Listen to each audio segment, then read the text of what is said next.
Me encontraron en un rincón de urgencias. No era una escena cinematográfica, una sábana doblada, el olor a antiséptico, un carrito con jeringas pasando a lo lejos como si la vida pudiera administrarse en dosis. Me dijeron que había nacido con pocas horas, que alguien me dejó allí pensando que nadie me necesitaría. No recuerdo manos que me acogieran, solo recuerdo frío y el ruido apagado de una camilla que rodaba hacia un pasillo largo. Me llamaron un problema más. Lo dijeron sin maldad, con la misma indiferencia con la que se cambia una sábana manchada. Crecí con ese silencio como primer idioma. Cuando los demás hablaban de madres y olores de hogar, yo recitaba la última vez que alguien me habló. Mis recuerdos infantiles están hechos de piezas sueltas, la textura de una manta prestada, la luz de una farola a través de una ventana con rejas, la sensación de que había un aviso pegado en mi frente que decía, no pertenezco aquí. Aprendí pronto a no molestar. El abandono no siempre viene con un grito, a menudo llega como la ausencia prolongada de voces que deberían pertenecerte. Hubo quien me explicó, mucho después, que mi madre estaba perdida en la madrugada de habitar un laberinto que llamamos adicción. No la juzgué con palabras, mi corazón durante años osciló entre el rencor y una compasión que no era entendida por los que me miraban de reojo. Su figura apareció en historias de pasillo, en murmullos de vecinos, en la frase que cerraba puertas, «Es hijo de...». Era una etiqueta que cerraba posibilidades. Nadie me ofreció la versión humana de su rostro, solo su condición. Eso me dolía de un modo agudo y confuso, odiaba la etiqueta y a la vez sentía la curiosidad de saber quién era la mujer que me había dado vida y no me había reclamado. La escuela fue un inventario de pequeñas humillaciones. En los recreos, cuando otros niños sacaban bocadillos envueltos en papeles plastificados, yo contaba con la generosidad de una vecina que me ofrecía pan con tomate. Aprendí a bajar la mirada cuando pasaba por delante de quienes tenían nombres sostenidos por mesas y profesiones. Un día, un profesor atisbó mi cuaderno y dijo en voz baja, «Tiene letras buenas, pero no es de los nuestros». Lo dijo como un diagnóstico final. Fue una sentencia que resonó más tarde, en momentos de duda. Sin embargo, por cada voz que me definía, hubo una mano que me enseñó a levantarnos. El señor Morales trabajaba en el mismo edificio donde vivíamos, hacía de conserje en un bloque de oficinas y durante la tarde desocupada del fin de semana me llamaba a barrer el portal a cambio de historias.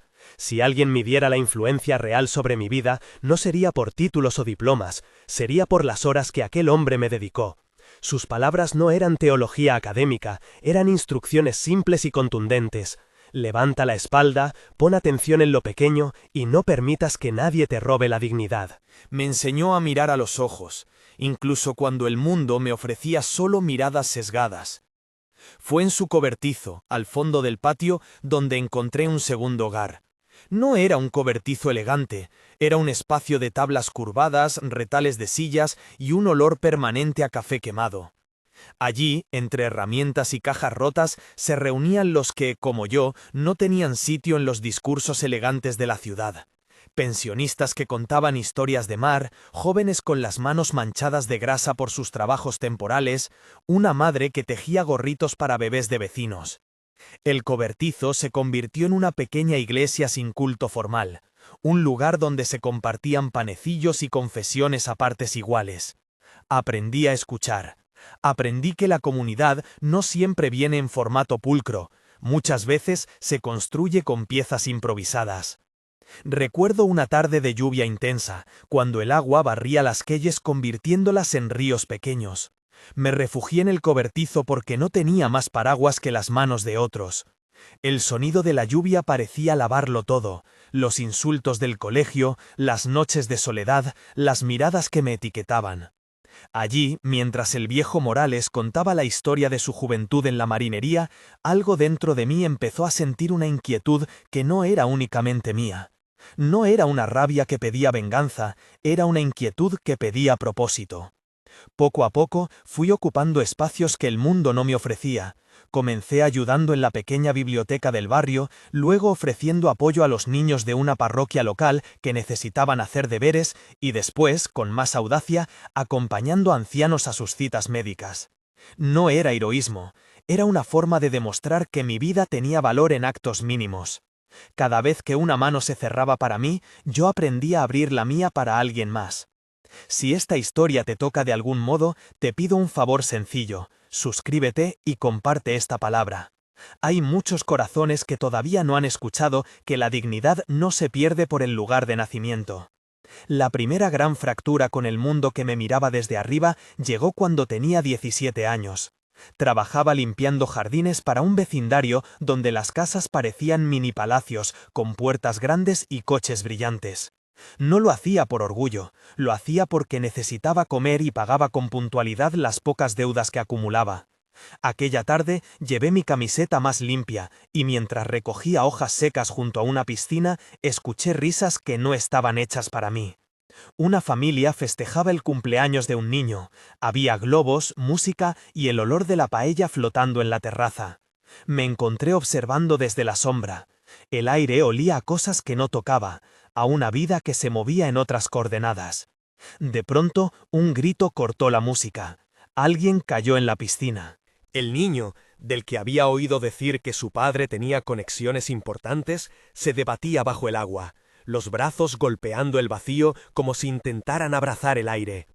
En segundos, la escena se volvió un torbellino, sirenas en la distancia, voces atropelladas, tacones deslizando sobre la tarima mojada. Lo que sucedió después fue una decisión que no me medí con orgullo, la tomé por instinto. Me soltaron la herramienta de la mano y corrí. El contraste entre mi silencio habitual y la urgencia de ese momento fue tan claro que no tuve tiempo para pensar en la etiqueta que cargaba. Salté a la piscina. El choque del agua fría fue un puñetazo a la cara, y por un segundo todo se redujo al sonido del corazón en la garganta y al olor a cloro mezclado con miedo. Cuando emergí tras el niño en mis brazos, su pelo empapado y sus ojos enormes, vi la incredulidad en las caras que antes me habían ignorado. Vi también la expresión de quien espera agradecimiento en la medida correcta, un agradecimiento bien empaquetado, que no obliga a mirar la raíz de las cosas. Lo entregué a los adultos, lo vi vomitar en una toalla y echar a reír ya aliviados. Para ellos, yo era una mano anónima que había hecho lo que cualquier persona hubiera hecho. Para mí, fue un momento fundacional. Por primera vez, mi cuerpo no obedecía a la lógica del rechazo. Ese acto sencillo encendió algo que hasta entonces había permanecido como brasas bajo ceniza. No fui aplaudido, no me hicieron una medalla, pero en el interior una voz antigua, más vieja que mi abandono, me susurró que la vida de otros tenía que ser tocada por mis manos. Las redes del pueblo comenzaron a hablar. Alguien publicó un vídeo en redes locales. En él se me veía entrando en el agua, saliendo con el niño en brazos. La imagen se volvió moneda.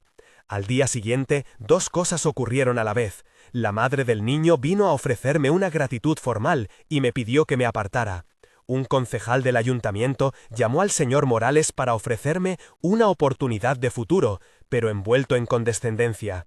En la misma semana, un periodista del buzón local quiso entrevistarme, pero su tono estaba más interesado en el momento sensacional que en la transformación de una vida.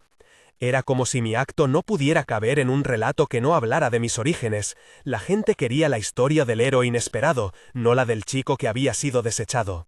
Fue entonces cuando escuché por primera vez una palabra que resonaría luego en mi ministerio: responsabilidad.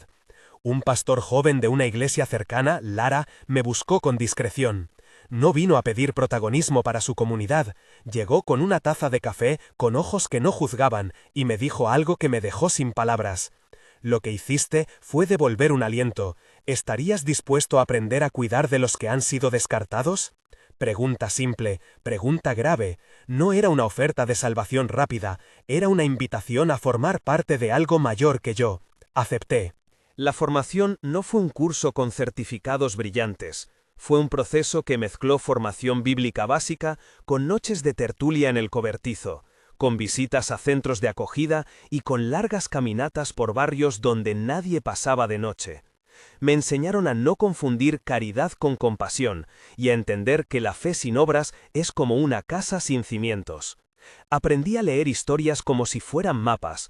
En cada vida rota había un camino de regreso que requería compañía, no sermones. Los primeros meses sumaron pequeñas victorias y muchas humillaciones. Intentamos organizar un taller para jóvenes con riesgo de exclusión social y la primera vez acudieron 5 personas. La segunda vez, solo 3. Una política local intentó deslegitimar nuestra iniciativa, sugiriendo en un discurso que los recursos deben ir a programas probados, no a experimentos de voz callejera. Escuchar eso desde una tribuna fue un golpe. Aquel día me sentí pequeño. Volví a casa a pie, por las calles que me vieron crecer, y por primera vez la rabia asomó con fuerza. Lloré en un banco sin entender muy bien si lloraba por mi pasado o por la fragilidad del presente. Fue en esa noche de lágrimas cuando recordé algo que había leído de niño, la frase de alguien que hablaba del pastor que deja las 99 ovejas para buscar a la que se perdió. No se trataba de estadísticas ni de números, era la idea de que nadie era irrelevante para Dios. Esa visión comenzó a calar en mí, mi origen no anulaba mi llamado.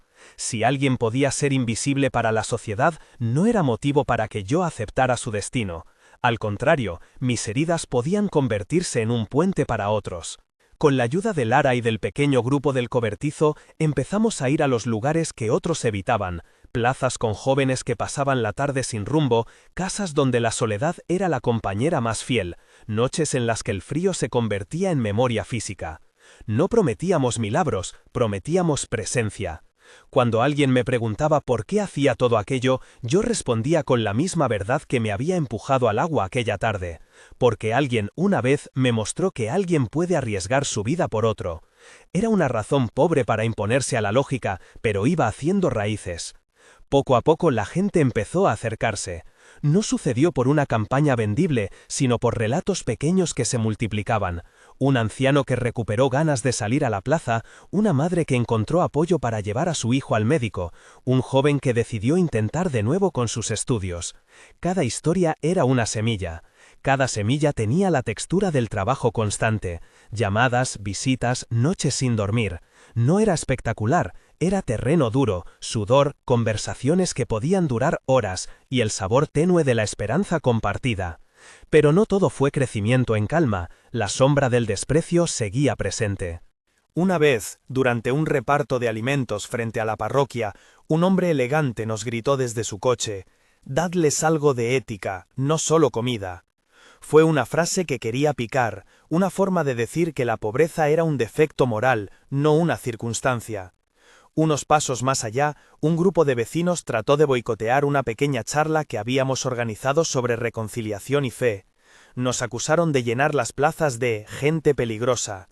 En cada ataque aprendí a no reaccionar con igual violencia. El señor Morales me recordaba la regla del cobertizo: responde como te gustaría que te respondieran si tuvieras la mitad del alma rota, decía. Era un entrenamiento para la resistencia. Y sin embargo, la verdadera prueba llegó de un lugar inesperado. La mujer que me dio la vida apareció, años después, en la puerta del cobertizo. No la vi llegar, me avisaron cuando ella, con las manos temblorosas, pidió hablar conmigo. Era una tarde de otoño, las hojas caían con cierta indiferencia al suelo, como si hubiera menor interés por los dramas humanos cuando la naturaleza circula sin prisa. Ella llegó con la mirada hueca, con un paquete en las manos que olía a ropa usada. No traía excusas, traía la evidencia mansa de alguien que ha vivido encuentros con su límite. No voy a describir su aspecto con la crueldad de la curiosidad, prefiero decir que la vi como a una mujer vencida por un mal que la superó. Sus palabras fueron pocas, me habló con voz rota y pidió perdón de un modo que no buscaba absolución fácil. Dijo que escuchó que yo hacía cosas por la gente, que alguien le señaló la dirección del cobertizo, que no esperaba que le abriese la puerta. Yo vacilé. Durante años había llevado dentro un lugar donde la ausencia de su amor se mezclaba con preguntas sin respuesta. Ahora, enfrente, tenía a la mujer real, la que había fallado, la que reclamaba algo que la razón de mi infancia no estaba dispuesta a conceder inmediatamente, un lugar para entrar. Se produjo un silencio que duró tanto como una vida. Me acordé de las noches en que me acostaba pensando si merecía ser amado. Ahora, la oficina del cobertizo olía a café, a cartón humedecido, a incienso barato que Lara encendía en sus momentos de reflexión. La miré y supe que no podía negar la humanidad frente a mí. La abracé. No fue un abrazo triunfal, fue un acto pequeño, casi administrativo, de poner dos pieles agotadas juntas para ver si algo se recomponía. Ella lloró, yo lloré. No hubo un milagro instantáneo que reparara años. Hubo, sin embargo, la posibilidad de empezar a nombrar cada dolor con palabras más honestas. Esa noche volví a casa con la sensación de que la cicatriz se estaba convirtiendo en mapa. Había un camino para recorrer, con más preguntas que respuestas. Me di cuenta de que mi historia no era solo un relato personal, era un expediente lleno de futuras historias que otros podían contar gracias a que alguien, en algún momento, decidió no dejar que una vida se perdiera en la indiferencia. El llamado que me empujó a empezar a hablar en público no fue en una gran plaza, fue en una sala pequeña, con sillas reclinadas y luz amarilla, en la que entraron 15 personas curiosas y 5 escépticos. Mi voz tembló al principio. Había un ruido de vasos y conversaciones que hacía difícil escuchar el latido propio. Pero en el instante en que compartí, con la honestidad que me costaba, el tiempo en que me dejaron en aquella sala de urgencias, algo se produjo. Una mujer del público se levantó y dijo: «Mi nombre es Ana, y yo también conozco el abandono». Nadie aplaudió, nadie gritó. Se produjo en cambio un silencio activo, ese que construye comunidad. Esa vez salió en la prensa local una nota con un titular moderado: «El chico del rescate ayuda a los suyos». No era una noticia de portada, pero era verdad. No era la verdad completa. No contaba las noches de miedo ni los rechazos. Contaba el gesto que el periodismo prefiere, el que se puede encapsular en poco espacio. Pero por primera vez sentí que mi historia tenía eco, no para alimentar mi ego, sino para ofrecer una ventana a quienes como yo habían aprendido a creer que no valían. Durante los meses siguientes, mi pequeño grupo intercambió cartas, llamadas y cafés. Empezamos a hablar de expandir las acciones, no solo acudir a plazas, sino organizar campañas de lectura para niños, charlas sobre riesgo y oportunidades, cursos para quien quería aprender un oficio. Éramos pocos y pobres en recursos, pero grandes en la convicción de que la dignidad humana no se negocia. Con cada paso sentí la antigua desconfianza social resquebrajarse poco a poco. Había quienes todavía nos miraban con recelo, pero también aparecieron personas que ofrecían lo imprescindible: salas para reunirse, comida para repartir, voluntarios con manos firmes. La semilla empezaba a brotar, aunque los brotes eran inseguros. Y fue entonces, en medio de esta tensión entre el pasado que me marcó y el futuro que empezaba a dibujarse, cuando supe que la historia que había comenzado con abandono y manos que no me reclamaron, iba a transformarse en algo que iba más allá de mi nombre. No lo supe con la claridad de una voz divina que baja desde el cielo, lo supe como quien percibe una pequeña llama en el umbral de la oscuridad, tenue pero real. Fue una certeza que se sentó en la garganta y me empujó a seguir abriendo puertas, a continuar aceptando heridas y, sobre todo, a no permitir que otros fueran definidos por lo que les había pasado. Aún quedaban muchas puertas por abrir, muchas confrontaciones por vivir y muchas decisiones que tomar. El miedo seguía presente, la duda era una compañera fiel. Había quienes nos ponían trampas y quienes nos ofrecían puentes, pero por primera vez en mi vida tuve el hábito de responder con la acción, y la acción, más que salvar, empezaba a curar. La acción, más que salvar, empezaba a curar. Durante meses trabajamos como si cada día fuera un pasaje de un libro que nadie quería leer, páginas sucias, pero con historias que merecían palabra. Lo que empezó en un cobertizo terminó ocupando una sala prestada, luego 2, y al cabo de un año tuvimos un local pequeño, con mesas clavadas a prisas, esterillas mal alineadas y una pizarra que había visto mejores días. Lo llamamos simplemente puente, no por originalidad, sino porque eso era lo que intentábamos tender, un tramo de madera que alguien podría cruzar desde la orilla del abandono hasta un lugar en el que volver a respirar. Organizar puente fue aprender a administrar esperanzas con recursos mínimos. Hubo noches de patatas cocidas en olla única para 50 personas y mañanas en las que el pan llegaba un poco duro pero era recibido como si fuera tesoro. Montamos grupos de apoyo, talleres de costura, alfabetización básica, talleres de oficio. Lo hicimos todo con la lógica de quienes entienden que la dignidad se reconstruye en lo cotidiano. Lara me enseñó a planificar sin perder la calidez. El señor Morales nos consiguió estantes y una vieja cafetera que chirriaba pero servía para mantener despiertos los voluntarios. Al principio éramos pocos, los del cobertizo, algún vecino reconvertido en amigo, algunos jóvenes que, atraídos por las historias, buscaron participar. Fui aprendiendo a delegar, descubrí que mi mano no tenía que ser la única que tocara. Hubo que formar líderes, no simples voluntarios, y para formar líderes hay que aceptar que algunos cometerán errores. Hubo una vez en que un reparto de ropa se convirtió en empujones, aprendimos a organizar colas y a explicar que nadie debía ser humillado para recibir ayuda. Fue una lección de logística y de humanidad. La caridad sin orden puede reproducir el caos que pretende curar. Con el tiempo llegaron migraciones de historias. Gente de barrios cercanos nos llamaron para pedir formación, parroquias pequeñas solicitaron que fuéramos a compartir metodologías, un profesor universitario se interesó por lo que hacíamos y nos ofreció la posibilidad de documentar el trabajo para conseguir microsubvenciones. Nada de esto llegó envuelto en gloria, llegó con papeleo, noches de reuniones, hojas firmadas y nervios. Todo lo que parecía administrativo tenía detrás rostros rotos que esperaban que no falláramos. La primera campaña a gran escala fue algo que planeamos casi como quien prepara una comida para vecinos, con temor, con esperanza y con más improvisación de la recomendable. Decidimos organizar un encuentro llamado No Más Descartes, 4 días de actividades en una plaza municipal donde se combinara atención social, formación práctica, conciertos pequeños, testimonios y la posibilidad de entrevistas personales para quienes quisieran acompañamiento. El objetivo era claro, ofrecer puerta de entrada para quienes nunca la habían tenido.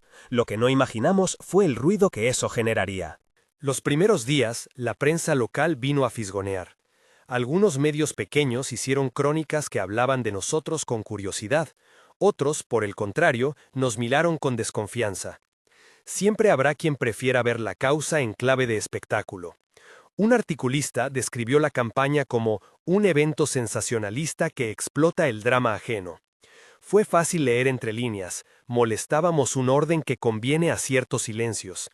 Ese titular dolió. Me senté en una esquina de la carpa principal y lloré hasta quedarme sin lágrimas. No era la primera vez que la palabra pública me golpeaba. Sin embargo, algo distinto sucedió. En medio de la noche, anónimos empezaron a traer cartas, no mensajes grandilocuentes, sino notas pequeñas. Gracias por abrirnos. Mi hijo fue a un taller y volvió a dibujar. Vine sin saber qué quería y me ayudaron a tramitar mi empleo. Esas palabras reales eran antídoto para la mentira de la prensa. La contracara de la atención mediática fue la tentación de comprometer principios por recursos. Nos ofrecieron patrocinio, condiciones fáciles a cambio de renunciar a ciertas libertades en el discurso. No hubo lazos de dinero obscenos, pero sí propuestas que pedían renunciar a la crítica, a la autonomía de los procesos. Me tocó decir no a una oferta que hubiera duplicado nuestro presupuesto de un plumazo. Me dolió la manera en que la tentación sugiere atajos. Lo hablamos en asamblea. Muchos jóvenes querían hacerlo, otros eran firmes en mantener el control comunitario. Recordé las palabras del señor Morales. Lo más valioso no es lo que entra por la puerta, sino lo que ocurre dentro. Decidimos seguir pequeños pero libres. La prueba más dura llegó cuando, en una noche de tormenta, la ciudad conoció una riada inesperada. Era la primavera, y la lluvia, que había sido compañera frecuente en mis años de cobertizo, se volvió brutal. Calles convertidas en corrientes, barrios bajos anegados, familias que perdieron en minutos lo que les había costado meses reconstruir. Recibimos llamadas a las 3 de la mañana, techos que cedían, coches flotando, una vecina mayor que no podía salir de su primer piso. El ayuntamiento, desborrado, tardaría en movilizar recursos. En ese vacío, Puente no dudó. Montamos campamento en el polideportivo del barrio, colchonetas, mantas, comida caliente, personas que atendían a quienes llegaban empapados. La imagen de aquella noche quedó marcada en la piel. Farolas que proyectaban charcos brillantes como espejos deformados, la mezcla de olor a tierra mojada y lejía, niños con ropa empapada dormidos sobre papel de periódico. Recuerdo a un joven con la mirada congelada que no dijo una palabra hasta que le ofrecimos un té. Lloró, y en sus lágrimas escuché la gratitud a medias que se suele recibir en emergencias. No hicimos nada heroico, abrimos la puerta, contamos camas, repartimos tareas. Sin embargo, estar allí, bajo la lluvia, fue una demostración tangible de lo que habíamos predicado. Presencia antes que promesas. Esa noche, un equipo de televisión nacional vino al polideportivo. La imagen de voluntarios, muchos de origen sencillo, organizando con eficiencia, convirtieron la noticia en un relato diferente. La semana siguiente, grupos de otras ciudades se pusieron en contacto para preguntar por metodologías y cooperación. Fueron meses de aprendizaje acelerado. Logística, coordinación con protección civil, formación en primeros auxilios, redes de voluntariado. El nombre de Puente dejó de sonar solo en nuestro barrio, empezó a sonar en radios de provincias aledañas. Con notoriedad creciente, llegaron oportunidades y ataques en igual medida. Un político local, en campaña, intentó capitalizar el trabajo alegando que, sin nosotros, no hubiera sido posible. Su frase, dicha en un mitin, me obligó a salir a hablar con calma. Agradecimos el apoyo institucional cuando existía, pero dejé claro que los verdaderos artífices eran las personas que cada día acudían a servir sin cámara. Fue un momento tenso. Aprendimos a manejar la política siendo firmes en la autonomía del servicio. Entre tanto ruido, el trabajo pastoral siguió siendo íntimo. No cada persona que cruzaba nuestras puertas no era una cifra, sino un rostro. Hubo una mujer, Carmen, que vino al primer taller de alfabetización con la vergüenza incrustada en la voz. Tenía 42 años y nunca había aprendido a leer. Llegó porque se enteró de que en Puente daba una chica que la escuchaba sin prisa. Mes tras mes la vi practicar las letras. Un día me trajo una carta. Gracias por enseñarme a leer el nombre de mi nieto. Nada grandioso para una campaña, pero inmenso para una vida. Carmen, meses después, hizo un pequeño mercado de segunda mano entre las vecinas. Con lo recaudado compró materiales para las iniciativas. Fue una de esas cadenas invisibles que sostienen todo este trabajo. La figura de mi madre reaparecía en destellos. Hubo temporadas en las que la encontraba más estable, otros en los que caía y volvía a aparecer con disculpas. Jamás utilicé su historia para sensibilizar públicos. Su lugar fue siempre privado, aunque el público sabía de su existencia porque su presencia se volvió también un testimonio de los procesos que intentábamos. En un momento, y no por efecto dramático sino por una combinación de intervención médica y voluntad personal, ella entró en un programa de rehabilitación.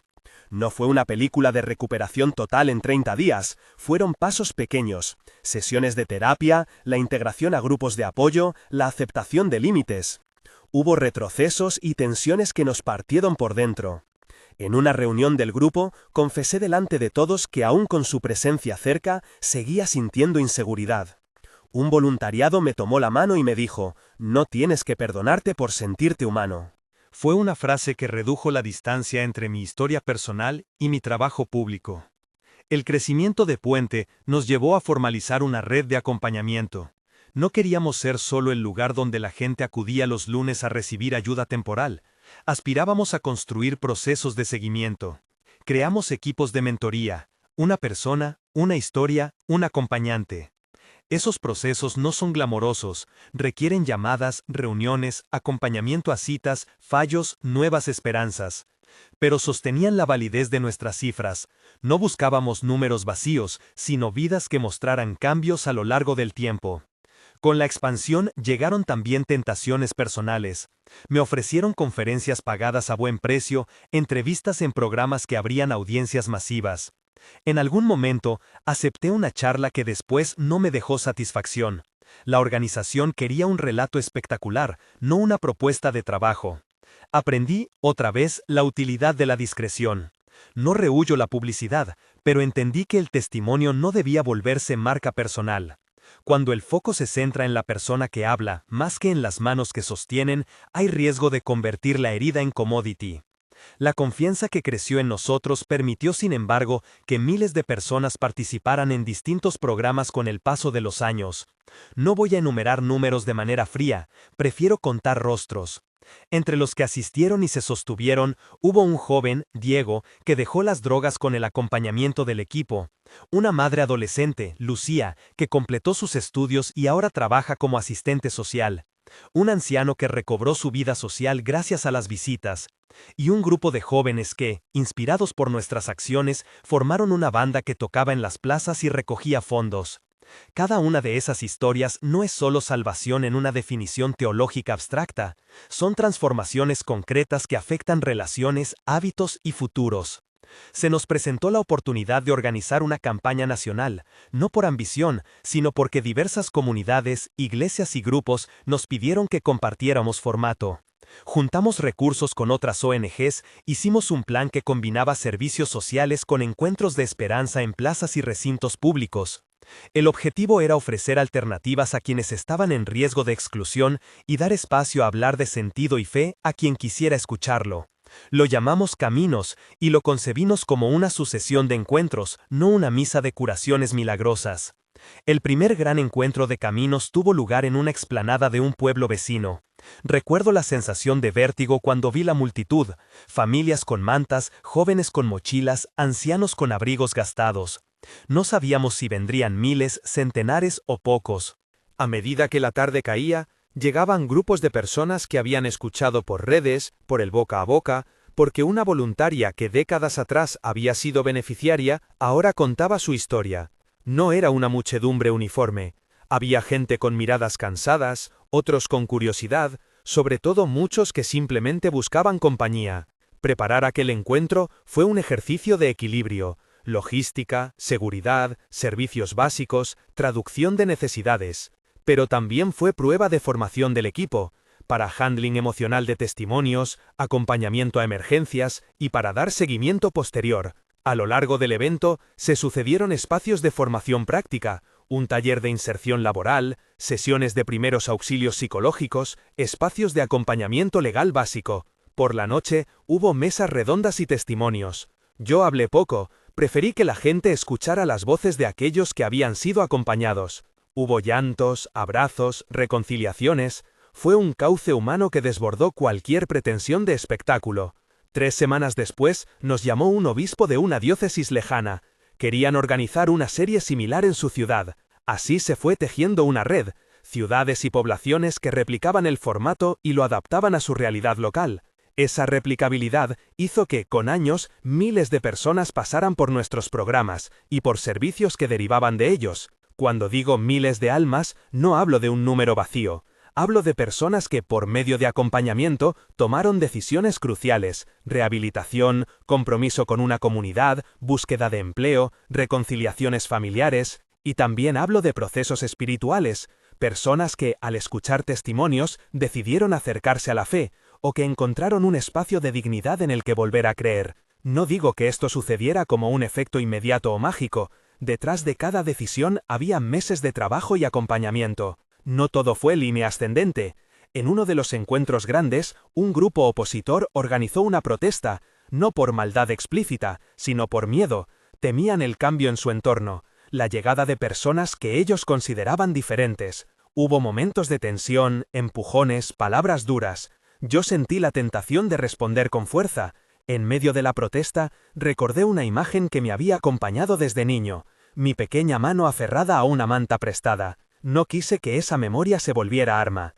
Hablé a la multitud desde la moderación, pedí calma y propuse un espacio de diálogo.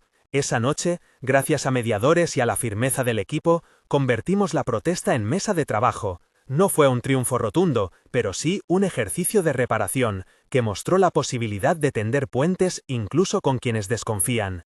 Algo que aprendimos y que quiero dejar claro es que alcanzar a miles no equivale a salvar en el sentido de eliminar todos los males de una persona. Muchas vidas siguen con heridas, algunas recaen, otras toman alternativas que no son lineales.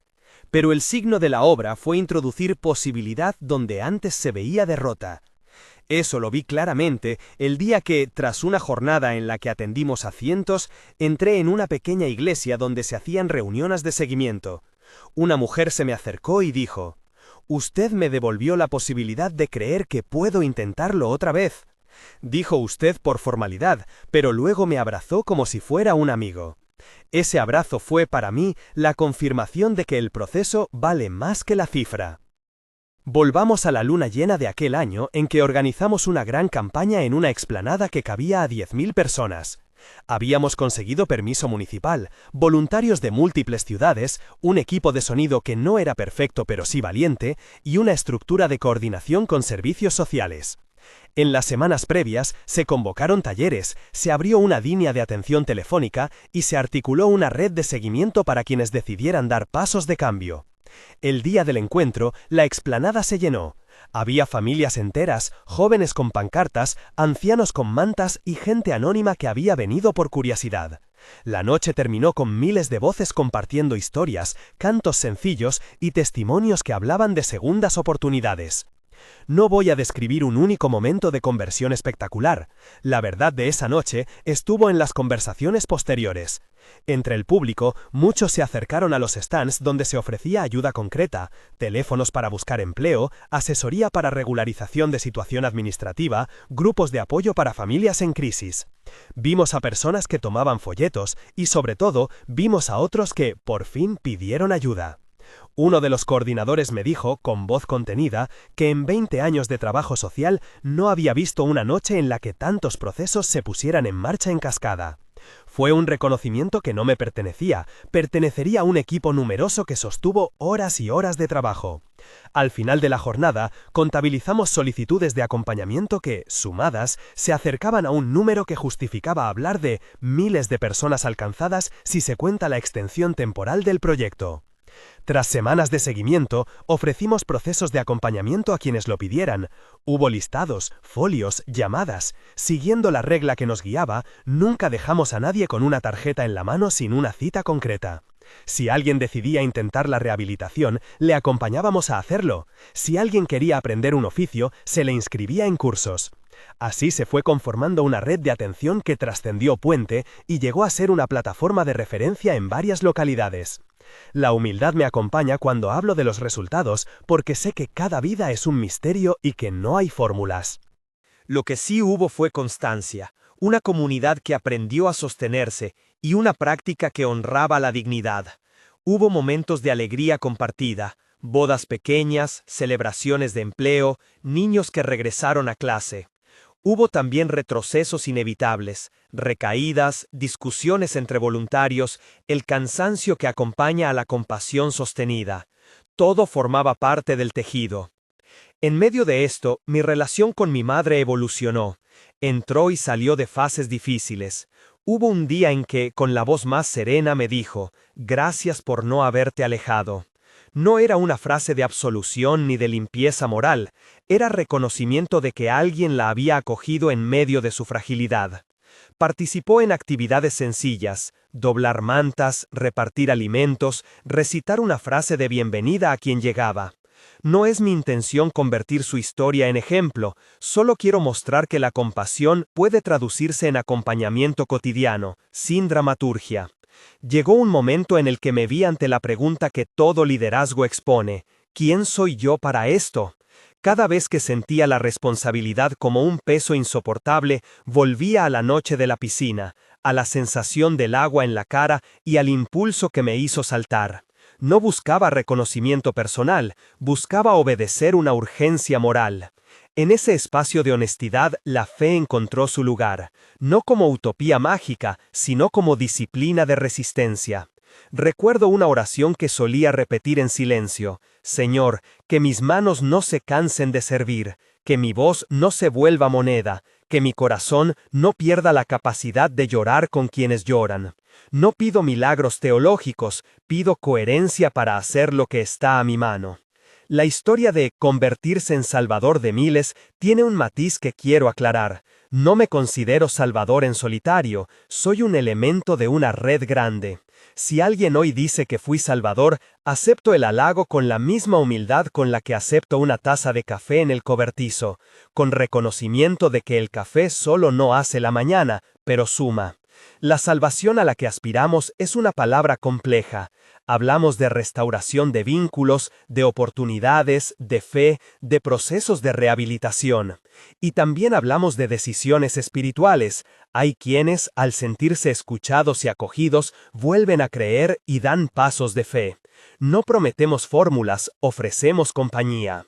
Vendrían después años de consolidación, de replicación en otras localidades, de formación de una red de voluntariado que hoy cuenta con decenas de personas formadas en acompañamiento social. Se montaron escuelas de formación en metodología comunitaria y se abrieron centros de día. Personas que un día fueron acogidas comenzaron a formar parte activa de los equipos.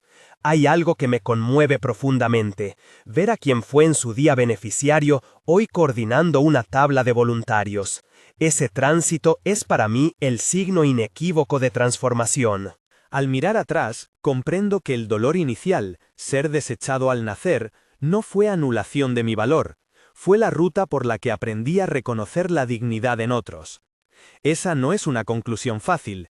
En la práctica, es la suma de noches sin dormir, de llamadas, de rechazo, de la gracia de encontrar personas que no te piden cuentas por tu pasado, sino que te ofrecen manos. En mi caso, el cobertizo fue la escuela primera, luego vino la ciudad entera. En la penumbra de una habitación, muchas veces me pregunté por qué Dios permitió que mi historia comenzara así. No obtuve respuestas claras, pero sí experiencias.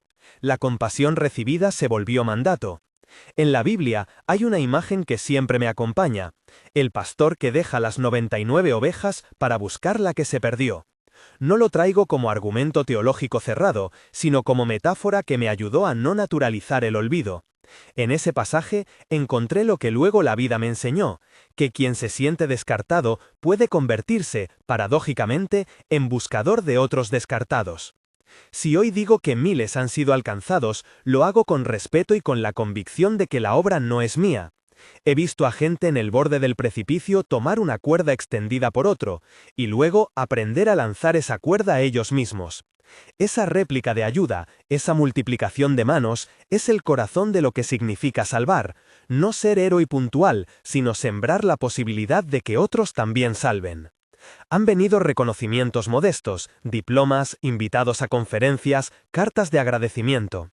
Cada vez que recibo algo de eso, pienso en las noches de lluvia y en la olla única de patatas. Recordar el origen mantiene el pulso. Mantener el pulso evita que nos entreguemos a la vanidad.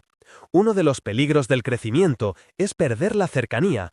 Por eso insistimos en mantener casas comunitarias, equipos de base y formación de líderes locales. Si la organización crece, que lo haga hacia adentro, no al revés. Quiero compartir ahora algunas voces que se levantaron en medio de esta trayectoria. No son inventadas, son retratos compuestos de testimonios que escuché en distintos momentos. Primero, Ana, que una noche, con voz temblorosa, dijo: «Me ayudaron a creer que mi hijo no iba a repetir mis errores». Ana había sufrido abandono, pero encontró en los talleres de parentalidad herramientas simples que cambiaron su día a día. Luego está José, que después de años en la calle, entró en un proceso de rehabilitación y hoy trabaja en una carpintería que él mismo arregló. Me contó que nunca le habían llamado por su nombre sin sospecha. En Puente lo llamaron compañero. Esa palabra le cambió la percepción. Y también Lucía, la joven madre que terminó sus estudios, lo hizo a base de guardias compartidas y apoyo colectivo. No hace milagros, hace redes. En el camino, aprendimos a medir no solo números, sino calidad de vida. Montamos indicadores sencillos. ¿Ha mejorado la integración familiar? ¿Hay empleo estable? ¿La persona ha accedido a servicios de salud que antes no tenía? Esos indicadores, junto al relato humano, conforman la verdad. No somos soluciones instantáneas, somos procesos. Ahora que cuentan ustedes esta historia conmigo, quiero dirigirme directamente. Ser desechado no define destino. La vida que se construye después no es garantía de ausencia de dolor, es, sin embargo, testimonio de que la dignidad puede ser recuperada. Cuando me llaman salvador de miles, siento vértigo y agradecimiento. Vértigo porque sé que la tarea sigue. Agradecimiento porque muchos respondieron al llamado con sus manos. Termino con honestidad. Mi vida no es un manual, es un testimonio de fe práctica. No prometo que lo que sucedió conmigo ocurra igual para todos. Prometo, en cambio, que la compasión persistente, la organización humilde y la búsqueda de justicia transforman posibilidades. Si algo imploro de corazón es que nadie arroje un ser humano a la basura de la indiferencia. Cada persona tiene una riqueza interna que puede florecer si se le ofrece compañía y oportunidades. Si este testimonio te ha tocado, te invito a hacer algo pequeño pero decisivo. Comparte este video con alguien que pueda necesitar esperanza. En la descripción encontrarás formas de apoyar el proyecto Puente, voluntariado, donaciones y enlaces a recursos para quienes necesiten ayuda. No pido halagos, pido manos. Antes de cerrar, quiero volver a la imagen que me acompañó desde el principio. Una mano pequeña en el agua. Hoy, esa mano extiende ayuda. no como gesto de sombra de su dolor, sino como consecuencia de haber recibido salvación en cadena. Si algo he aprendido es que la mejor manera de honrar un origen herido no es borrar la memoria, sino ponerla al servicio de quien está al lado. Que lo que hemos construido sea siempre puente y nunca muralla. Que el abandono que algunos sufren no sea norma social. Y que, si alguna vez te sientes desechado, recuerdes que las manos están para tenderse unas a otras. Gracias por escuchar.